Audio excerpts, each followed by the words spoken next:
కుటుంబం అంతా కూడా మరి దుఃఖంలో ఉన్నప్పుడు మీరు అందరూ ఎంతో ప్రార్థన చేశారు.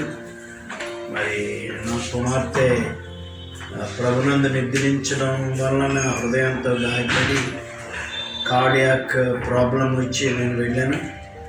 నాకు స్టంట్స్ వేశారు అపోలో హాస్పిటల్లో. మీరు అందరూ ప్రార్థన చేశారు, దేవుడు ఆరోగ్యవంతులుగా తీసుకొచ్చాడు. దాన్ని బట్టి మీ అందరికీ కూడా నా హృదయపూర్వక కృతజ్ఞత వందనాలు చెల్లిస్తున్నాను. అదే సమయంలో ఫిబ్రవరి 13 తారీఖున పిఠాపురంలో మరి 70 రివైవల్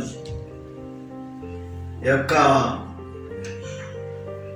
గుర్తులను జ్ఞాపకం చేసుకొని తిరిగి రివైవ్ అవ్వడానికి ఇంచుమించు ఒక 200 మంది అక్కడ కూడుతున్నాము. మిమ్మల్ని ప్రేమతో ఆహ్వానిస్తున్నాము.